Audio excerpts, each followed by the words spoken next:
తదుపరి రాశి తులారాశి. ఈ రాశి వారికి చంద్రుడు 6వ స్థానంలోను, శని భగవానుడికి 5వ స్థానంలోను సంచారం చేస్తున్నారు.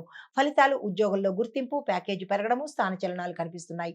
అయితే పై అధికారుల యొక్క సహాయ సహకారాలు మీకు సమయానికి అందుబాటులోకి వస్తుంది. వ్యాపారంలో కొత్త అవకాశాలు వస్తాయి. విస్తరణకు ఇది అనువైన సమయము. ఆ దిశగా ప్రయత్నం చేసుకోండి. గౌరవం పెరుగుతుంది. తండ్రి ఆరోగ్యం మీద శ్రద్ధ పట్టే ప్రయత్నం చేయండి. కొంత అనారోగ్య సూచనలు ఎక్కువగా గోచరిస్తున్నాయి. అయితే మీకు చెప్పదగిన పరిహారము, నవగ్రహ ఆలయంలో శని భగవానుడికి నువ్వుల నూనెతో అభిషేకం చేయించుకున్నట్టయితే కొంత మంచి ఫలితాలు పొందుతారు. తదుపరి రాశి వృశ్చిక రాశి. ఈ రాశి వారి యొక్క ఫలితాలు చంద్రుడు 5వ స్థానంలోను, కుజుడు 11వ స్థానంలోను సంచారం చేస్తున్నారు. ఈ ఫలితాలు మీకు ఆకస్మికంగా అదృష్టం కలిసి రావడము, అప్రయత్నంగా కార్యాలు అనుకూలంగా అవడము, మీ ప్రయత్నం లేకుండానే కొన్ని సమస్యలు వాటంతటా అవి సులువుగా తీరిపోయే అవకాశం, అంటే మీరు పెద్దగా కష్టపడకుండానే కొన్ని సమస్యలకి పరిష్కారం వచ్చే అవకాశం ఉంది. ధార్మికంగా ఆసక్తి పెరుగుతుంది. యాత్రలు శుభకరంగా ఉంటాయి. క్షేత్ర దర్శనం కానీ, ఆలయ దర్శనం కానీ జరిగే సూచనలు కనిపిస్తున్నాయి. విద్యార్థులకు మంచి ఫలితాలు వస్తాయి.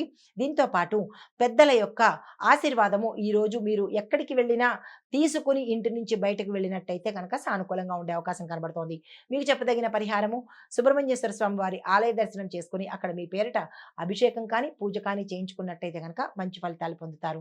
తదుపరి రాశి ధనస్సు రాశి. ఈ రాశి వారికి చంద్రుడు 4వ స్థానంలోను, గురుడు 5వ స్థానంలోను సంచారం చేస్తున్నారు.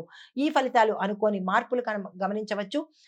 ఆరోగ్యం మీద శ్రద్ధ పెట్టండి. కొన్ని పనులు వాయిదా పడడం కానీ, కొన్ని పనులు అసలు జరగకపోవడం కానీ జరిగే అవకాశాలు కనబడుతోంది. వ్యాపార విస్తరణ కానీ, పెట్టుబడులకు కానీ, వ్యాపారానికి సంబంధించిన ఏది ఈ రోజు ప్రారంభించకండి. ధనుసు రాశి వారికి అంత అనుకూలంగా ఈ సమయంలో కనిపించడం లేదు.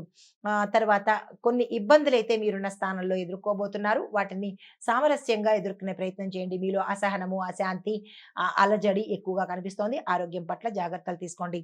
అదే మీకు చెప్పదగిన పరిహారము, మీ ఇంటి ముందు వచ్చిన ఆవు కానీ లేదా గోశాలకు కానీ వెళ్ళి అక్కడ గోమాతకు 5 అరటిపళ్ళు కానీ, ఆకుపచ్చని ఆకుకూరలు కానీ తినిపించినట్టయితే కనుక కొంత సానుకూలంగా ఉండే అవకాశం కనబడుతోంది.